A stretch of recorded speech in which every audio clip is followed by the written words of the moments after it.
성경에서 하나님이 우신 적이 있습니다. 여러분, 이 말이 믿어지십니까? 전능하신 하나님, 천지를 창조하신 하나님, 모든 것을 다스리시는 하나님이 눈물을 흘리셨습니다. 우리는 하나님을 너무 멀리 계신 분으로 생각합니다. 감정이 없으신 분으로 생각합니다. 우리의 아픔을 모르시는 분으로 생각합니다. 하지만 성경은 다르게 말합니다. 하나님은 기뻐하시기도 하고, 노하시기도 하고, 슬퍼하시기도 하는 분입니다. 오늘 우리는 하나님이 가장 슬퍼하신 순간을 함께 살펴보겠습니다. 예수님께서 이 땅에서 눈물 흘리신 순간들, 구약에서 하나님의 마음이 아팠던 순간들, 그리고 지금도 하나님의 마음을 아프게 하는 것들에 대해 말씀드리겠습니다. 구독과 좋아요 부탁드립니다. 이 메시지를 통해 하나님의 마음을 더 깊이 알게 되시고 하나님과의 관계가 더욱 친밀해지시기를 바랍니다. 많은 분들이 이런 질문을 합니다. 하나님도 감정이 있으신가요? 하나님도 슬퍼하시나요? 전능하신 하나님이 우실 수 있나요? 결론부터 말씀드리겠습니다. 네, 하나님은 감정이 있으신 분입니다. 하나님도 슬퍼하십니다. 하나님도 우십니다. 성경 전체를 보면 하나님의 감정이 분명하게 드러납니다. 창세기 6장 6절을 보십시오.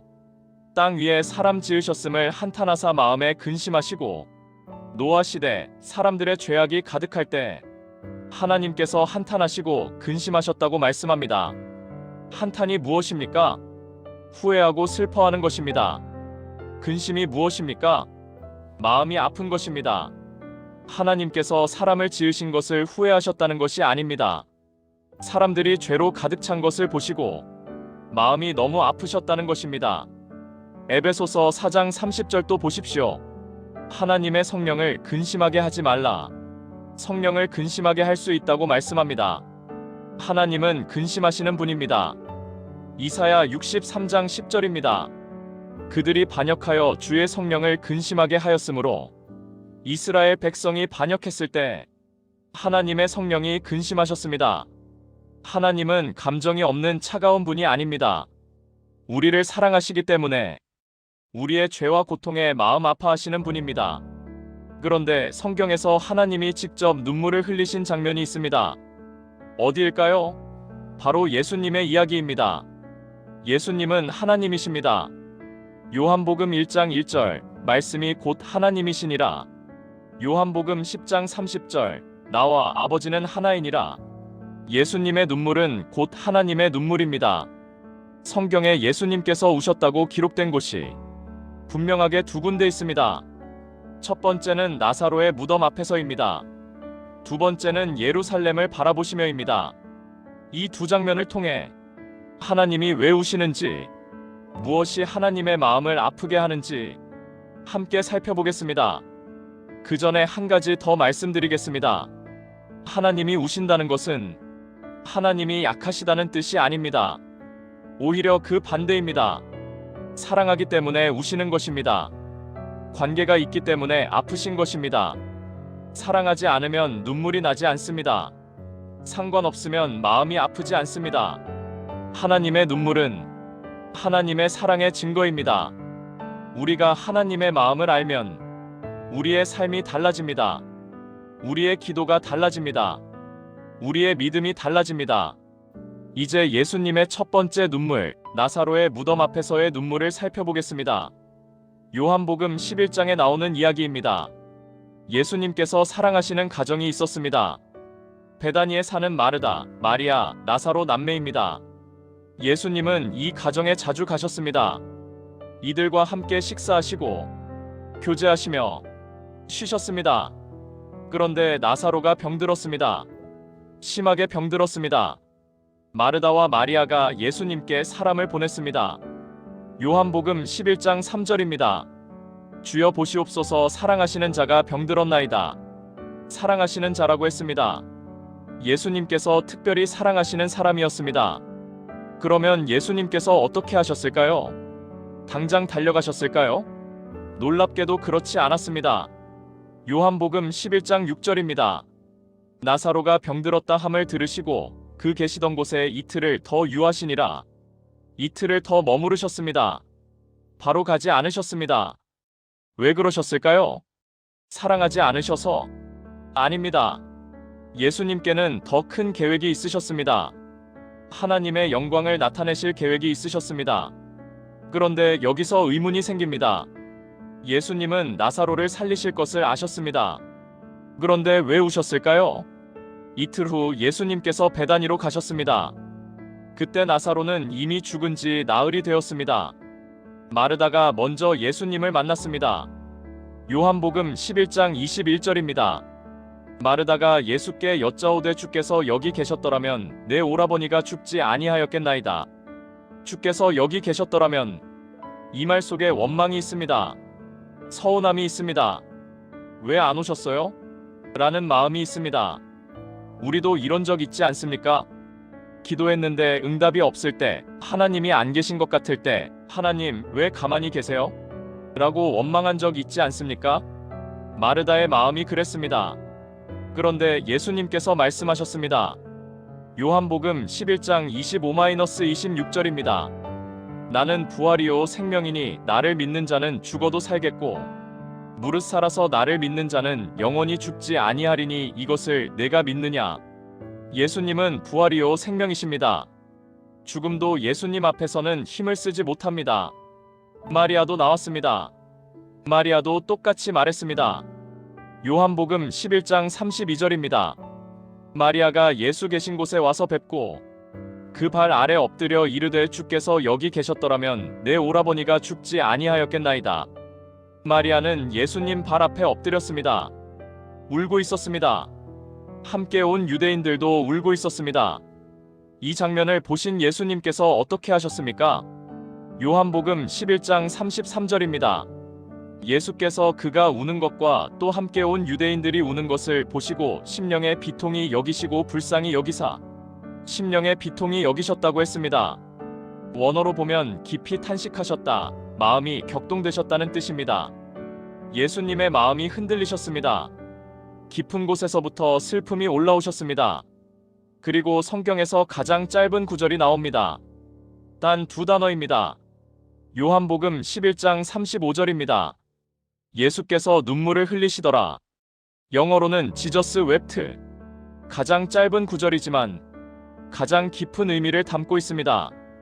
예수님께서 우셨습니다. 하나님이 우셨습니다. 그런데 왜 우셨을까요? 예수님은 나사로를 살리실 것을 아셨습니다. 조금 있으면 나사로가 무덤에서 나올 것을 아셨습니다. 기적이 일어날 것을 아셨습니다. 그런데 왜 우셨을까요? 여러 가지 해석이 있습니다. 첫째, 사랑하는 사람들의 슬픔에 공감하셨기 때문입니다. 마르다가 울고 있습니다. 마리아가 울고 있습니다. 유대인들이 울고 있습니다. 예수님은 그들의 슬픔을 외면하지 않으셨습니다. 함께 아파하셨습니다. 함께 우셨습니다. 이것이 우리 하나님입니다. 히브리서 4장 15절입니다. 우리에게 있는 대제사장은 우리의 연약함을 동정하지 못하실 이가 아니요 예수님은 우리의 연약함을 동정하시는 분입니다. 우리의 아픔에 공감하시는 분입니다.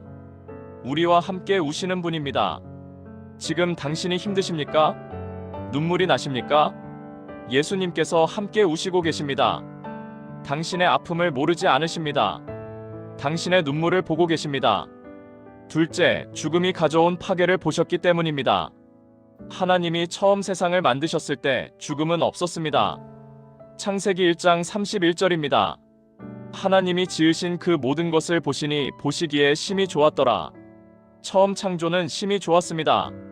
죽음이 없었습니다. 슬픔이 없었습니다. 눈물이 없었습니다. 그런데 죄가 들어왔습니다. 죄와 함께 죽음이 들어왔습니다. 로마서 5장 12절입니다. 한 사람으로 말미암아 죄가 세상에 들어오고 죄로 말미암아 사망이 들어왔나니 예수님께서 나사로의 무덤 앞에 서셨을 때 죽음이 가져온 파괴를 보셨습니다. 사랑하는 사람을 잃은 슬픔, 이별의 아픔, 죽음의 공포, 죄가 만들어낸 이 모든 비극을 보셨습니다. 이것은 하나님이 원래 계획하신 것이 아니었습니다. 죄가 망쳐놓은 것입니다. 예수님은 이것을 보시고 마음 아파하셨습니다. 분노하셨습니다. 눈물 흘리셨습니다. 그리고 행동하셨습니다. 요한복음 11장 43절입니다. 이 말씀을 하시고 큰 소리로 나사로야 나오라 부르시니 예수님께서 큰 소리로 외치셨습니다. 나사로야 나오라. 죽은 지 나흘이 된 나사로가 무덤에서 걸어 나왔습니다. 이것이 우리 주님이십니다. 우리의 아픔에 함께 우시고 그 아픔을 해결하시는 분입니다. 눈물만 흘리시는 분이 아닙니다. 능력으로 역사하시는 분입니다. 나사로를 살리신 예수님께서 우리도 살리십니다. 죽은 영혼을 살리십니다. 죽어가는 소망을 살리십니다. 죽어버린 관계를 살리십니다. 지금 당신의 삶에 무덤이 있습니까? 죽어버린 것이 있습니까? 예수님께서 나오라 말씀하십니다. 예수님께서 살리십니다. 예수님께서 두 번째로 우신 곳은 예루살렘을 바라보시며였습니다. 누가복음 19장의 이야기입니다. 예수님께서 예루살렘에 입성하셨습니다. 우리가 종려주일이라고 부르는 날입니다. 사람들이 종려나무 가지를 흔들며 환영했습니다. 호산나, 주의 이름으로 오시는 이여. 겉으로 보면 영광스러운 순간이었습니다. 왕으로 환영받는 순간이었습니다. 그런데 예수님께서 어떻게 하셨습니까? 누가복음 19장 41절입니다. 가까이 오사 성을 보시고 우시며 예수님께서 예루살렘을 보시고 우셨습니다. 환호 소리 가운데서 우셨습니다. 호산나 소리 가운데서 우셨습니다. 왜 우셨을까요? 예수님은 예루살렘의 미래를 보셨습니다. 40년 후에 일어날 일을 보셨습니다. 누가복음 19장 43-44절입니다. 날이 이를지라 내 원수들이 토성을 쌓고 너를 둘러 사방으로 가두고 또 너와 및 그 가운데 있는 내 자식들을 땅에 메어치며 돌 하나도 돌 위에 남기지 아니하리니 이는 보살핌 받는 날을 내가 알지 못함을 인함이니라. 기원 후 70년 로마 장군 디도가 예루살렘을 포위했습니다. 성전이 불탔습니다. 110만 명이 죽었습니다. 도시 전체가 파괴되었습니다. 예수님은 이것을 보셨습니다. 40년 후에 비극을 보셨습니다. 그래서 우셨습니다. 그런데 더 중요한 이유가 있습니다. 누가복음 19장 42절입니다. 이르시되 너도 오늘 평화에 관한 일을 알았더라면 좋을 뻔하였거니와 지금 내 눈에 숨겨졌도다. 평화에 관한 일을 알았더라면 예루살렘은 평화의 도성이라는 뜻입니다. 그런데 정작 평화를 가져오시는 분을 알아보지 못했습니다. 예수님께서 바로 앞에 계셨습니다. 구원이 바로 앞에 있었습니다. 평화가 바로 앞에 있었습니다. 그런데 그들은 몰랐습니다. 눈이 있어도 보지 못했습니다. 귀가 있어도 듣지 못했습니다. 며칠 후 그들은 호산나 대신 십자가에 못 박으소서라고 외쳤습니다. 예수님은 이것을 아셨습니다. 그래서 우셨습니다. 예수님의 눈물은 심판의 눈물이 아니었습니다. 사랑의 눈물이었습니다. 예수님은 예루살렘을 심판하고 싶어서 우신 것이 아닙니다. 예루살렘을 사랑하셨기 때문에 우셨습니다. 마태복음 23장 37절을 보십시오. 예루살렘아 예루살렘아 선지자들을 죽이고 내게 파송된 자들을 돌로 치는 자여 암탉이 그 새끼를 날개 아래에 모음같이 내가 내 자녀를 모으려 한 일이 몇 번이더냐. 그러나 너희가 원하지 아니하였도다. 암탉이 그 새끼를 날개 아래에 모음같이. 이것이 하나님의 마음입니다. 품고 싶으신 겁니다. 보호하고 싶으신 겁니다. 살리고 싶으신 겁니다. 그러나 너희가 원하지 아니하였도다. 하나님이 원하셔도 사람이 원하지 않으면 안 됩니다. 하나님은 우리의 자유의지를 존중하십니다. 강제로 끌고 가지 않으십니다. 그래서 더 마음이 아프신 것입니다. 구원을 주고 싶은데 받지 않습니다. 사랑을 주고 싶은데 거부합니다. 품고 싶은데 도망갑니다. 이것이 하나님의 슬픔입니다. 에스겔 33장 11절입니다. 나는 악인이 죽는 것을 기뻐하지 아니하고 악인이 그의 길에서 돌이켜 떠나 사는 것을 기뻐하노라. 하나님은 한 영혼도 멸망하기를 원치 않으십니다. 모든 사람이 구원받기를 원하십니다. 베드로후서 3장 9절입니다. 주께서는 약속을 지체하시는 것이 아니라 오직 너희를 대하여 오래 참으사 아무도 멸망하지 아니하고 다 회개하기에 이르기를 원하시느니라. 하나님은 오래 참으십니다. 기다리십니다. 한 사람이라도 더 돌아오기를 기다리십니다. 예수님은 예루살렘만 보시고 우신 것이 아닙니다. 지금도 예수님은 우시고 계십니다. 하나님을 떠난 영혼들을 보시며 우시고 계십니다. 구원을 거부하는 사람들을 보시며 우시고 계십니다. 죄의 길로 가는 자녀들을 보시며 우시고 계십니다. 당신은 어떻습니까? 하나님의 사랑을 알면서도 외면하고 있지 않습니까? 구원의 기회가 있는데 미루고 있지 않습니까? 예수님이 문 앞에서 두드리시는데 열지 않고 있지 않습니까? 요한계시록 3장 20절입니다. 볼지어다 내가 문 밖에 서서 두드리노니 누구든지 내 음성을 듣고 문을 열면 내가 그에게로 들어가 그와 더불어 먹고 그는 나와 더불어 먹으리라. 예수님은 지금도 문 앞에 서 계십니다. 두드리고 계십니다. 기다리고 계십니다. 문을 여십시오. 더 이상 하나님을 슬프게 하지 마십시오. 지금까지 예수님의 눈물을 살펴보았습니다. 나사로의 무덤에서 흘리신 눈물, 예루살렘을 보시며 흘리신 눈물. 이 눈물을 통해 우리는 하나님의 마음을 아프게 하는 것이 무엇인지 알 수 있습니다. 성경 전체를 통해 하나님의 마음을 아프게 하는 것들을 정리해 보겠습니다. 첫 번째, 하나님을 떠나는 것입니다. 이것이 하나님을 가장 슬프게 합니다. 예레미야 2장 13절입니다. 내 백성이 두 가지 악을 행하였나니 곧 그들이 생수의 근원되는 나를 버린 것과 스스로 웅덩이를 판 것인데 그것은 물을 가두지 못할 터진 웅덩이들이니라. 하나님은 생수의 근원이십니다. 영원히 목마르지 않는 물이십니다. 그런데 사람들이 하나님을 버렸습니다. 그리고 터진 웅덩이를 팠습니다. 터진 웅덩이가 무엇입니까? 물을 담을 수 없는 웅덩이입니다. 아무리 물을 부어도 새어나가는 웅덩이입니다. 돈을 아무리 벌어도 만족이 없습니다. 쾌락을 아무리 즐겨도 공허합니다. 성공을 아무리 해도 행복하지 않습니다. 하나님 없이는 채워지지 않습니다. 하나님 없이는 만족이 없습니다. 그런데 사람들은 하나님을 떠나 터진 웅덩이를 팝니다. 이것이 하나님의 마음을 아프게 합니다. 호세아서 전체가 이 주제입니다. 하나님은 이스라엘을 신부로 삼으셨습니다. 그런데 이스라엘이 우상을 섬겼습니다. 다른 신들에게 갔습니다. 호세아 11장 8절입니다. 에브라임이여 내가 어찌 너를 버리겠느냐? 이스라엘이여 내가 어찌 너를 넘겨주겠느냐? 내 마음이 내 속에서 돌이키어 나의 긍휼이 온전히 불붙듯 하도다. 하나님의 마음이 돌이켜졌다고 합니다. 긍휼이 불붙듯 했다고 합니다. 배신당한 하나님, 떠나간 자녀를 바라보는 하나님, 그 마음이 얼마나 아프셨겠습니까? 두 번째, 하나님을 믿지 않는 것입니다. 히브리서 3장 12절입니다. 형제들아 너희는 삼가혹 너희 중에 누가 믿지 아니하는 악한 마음을 품고 살아계신 하나님에게서 떨어질까 조심할 것이요 믿지 아니하는 악한 마음이라고 했습니다. 불신앙이 악이라는 것입니다. 히브리서 11장 6절입니다. 믿음이 없이는 하나님을 기쁘시게 하지 못하나니 믿음이 없으면 하나님을 기쁘시게 할 수 없습니다. 반대로 말하면 불신앙은 하나님을 슬프게 합니다. 광야에서 이스라엘 백성이 그랬습니다. 홍해를 가르신 하나님, 만나를 내리신 하나님, 낮에는 구름 기둥, 밤에는 불 기둥으로 인도하신 하나님. 그런데 그들은 하나님을 믿지 않았습니다. 원망했습니다. 불평했습니다. 민수기 14장 11절입니다.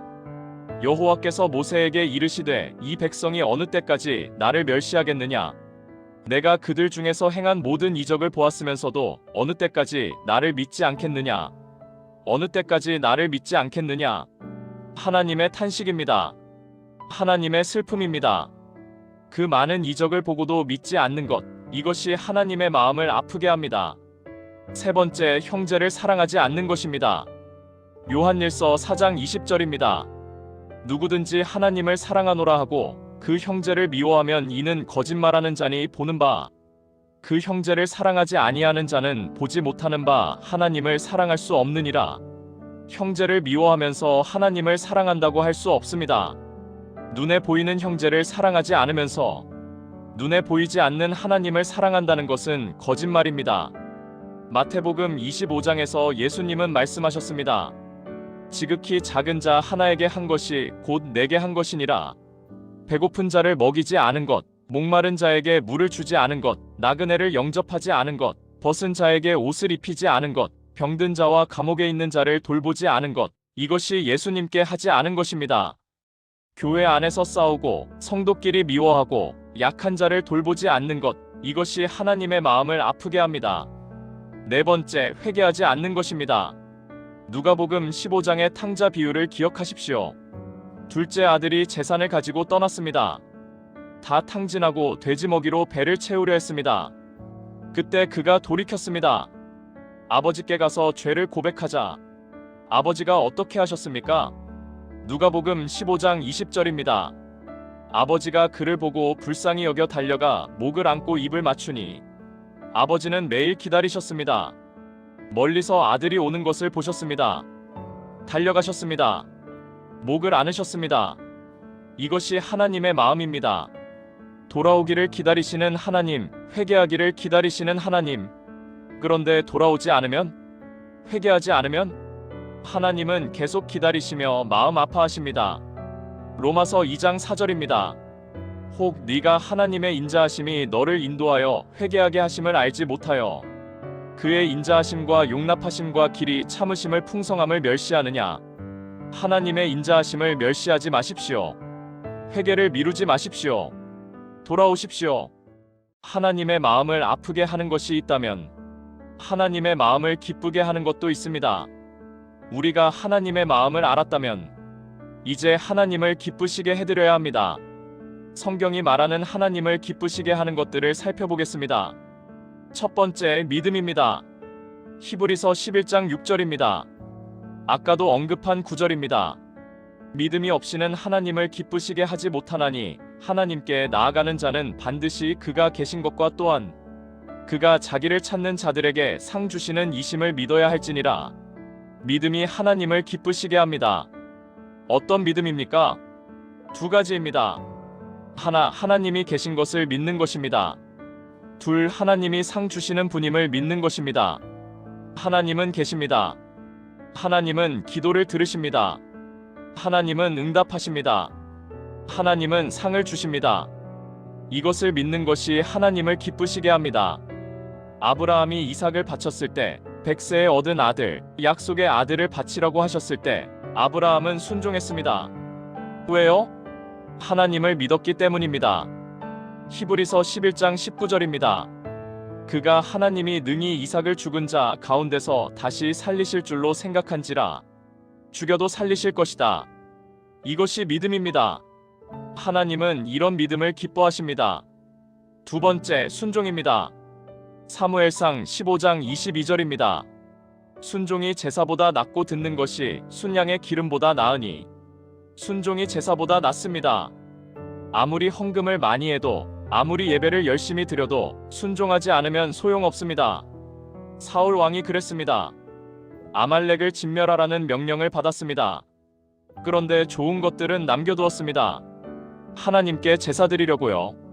하나님은 기뻐하지 않으셨습니다. 말씀에 순종하는 것, 하나님의 뜻대로 사는 것, 이것이 하나님을 기쁘시게 합니다. 세 번째, 찬양입니다. 시편 69편 30-31절입니다.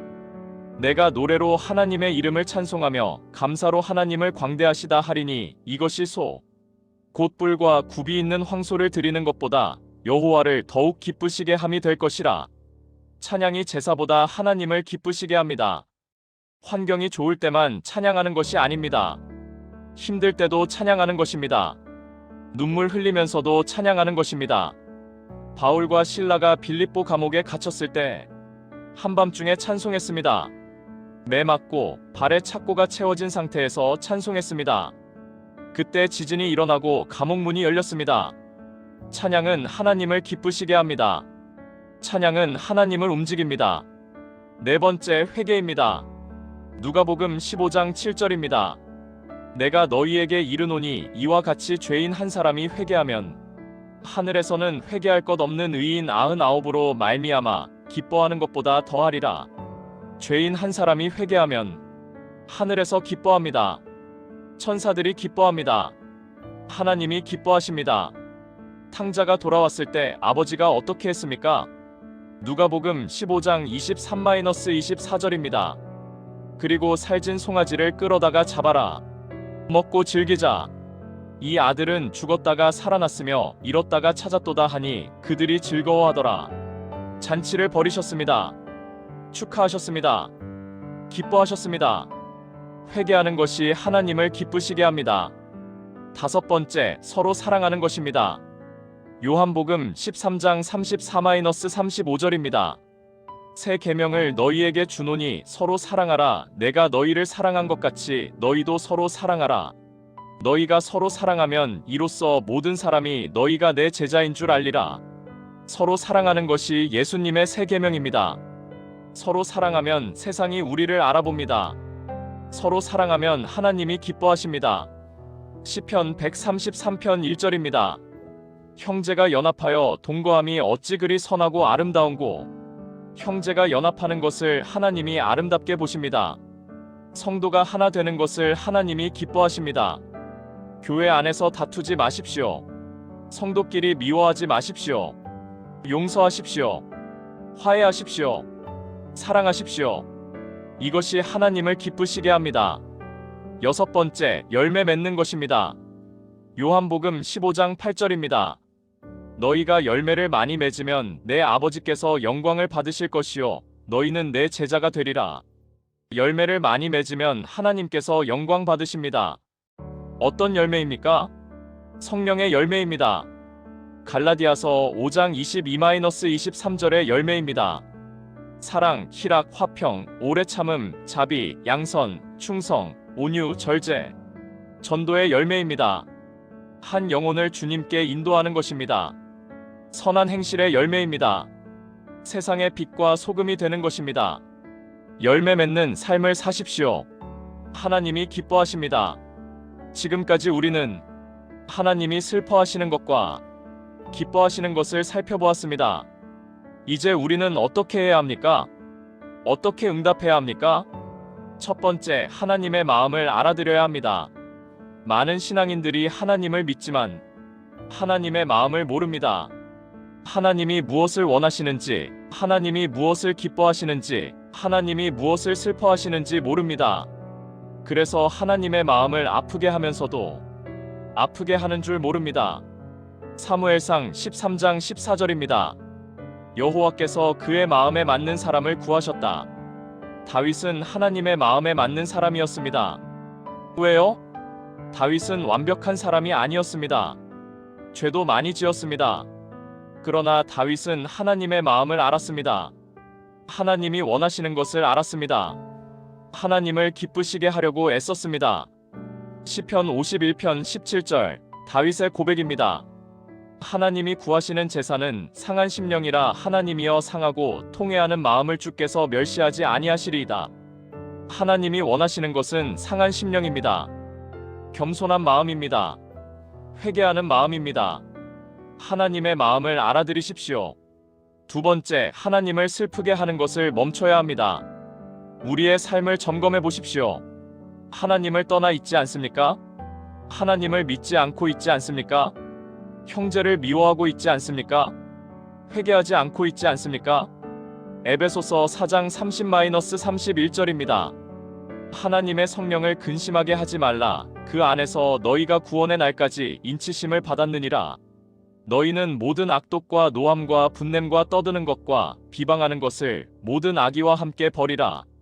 성령을 근심하게 하지 마십시오. 악독, 노함, 분냄, 비방, 악의를 버리십시오. 세 번째, 하나님을 기쁘시게 하는 삶을 살아야 합니다. 골로새서 1장 10절입니다. 주께 합당하게 행하여 범사에 기쁘시게 하고 모든 선한 일에 열매를 맺게 하시며 하나님을 아는 것에 자라게 하시고 범사에 기쁘시게 살아야 합니다. 어떻게요? 믿음으로 살아야 합니다. 순종으로 살아야 합니다. 찬양하며 살아야 합니다. 회개하며 살아야 합니다. 사랑하며 살아야 합니다. 열매 맺으며 살아야 합니다. 네 번째, 하나님의 마음을 품어야 합니다. 빌립보서 2장 5절입니다. 너희 안에 이 마음을 품으라. 곧 그리스도 예수의 마음이니. 예수님의 마음을 품어야 합니다. 하나님의 마음을 품어야 합니다. 예수님은 잃어버린 양 한 마리를 찾으셨습니다. 예수님은 죄인들과 함께 식사하셨습니다. 예수님은 소외된 자들을 품으셨습니다. 예수님은 원수까지 사랑하셨습니다. 이것이 예수님의 마음입니다. 이것이 하나님의 마음입니다. 우리도 이 마음을 품어야 합니다. 잃어버린 영혼을 향한 마음, 죄인을 불쌍히 여기는 마음, 소외된 자를 품는 마음, 원수까지 용서하는 마음. 5번째, 다른 사람들에게 하나님의 마음을 전해야 합니다. 하나님의 마음을 알았다면 혼자 알고 있으면 안 됩니다. 전해야 합니다. 하나님이 당신을 얼마나 사랑하시는지, 하나님이 당신을 위해 얼마나 마음 아파하시는지, 하나님이 당신이 돌아오기를 얼마나 기다리시는지 이것을 전해야 합니다. 고린도후서 5장 20절입니다. 그러므로 우리가 그리스도를 대신하여 사신이 되어 하나님이 우리를 통하여 너희를 권면하시는 것 같이 그리스도를 대신하여 간청하노니 너희는 하나님과 화목하라. 우리는 그리스도의 사신입니다. 하나님의 마음을 전하는 사람들입니다.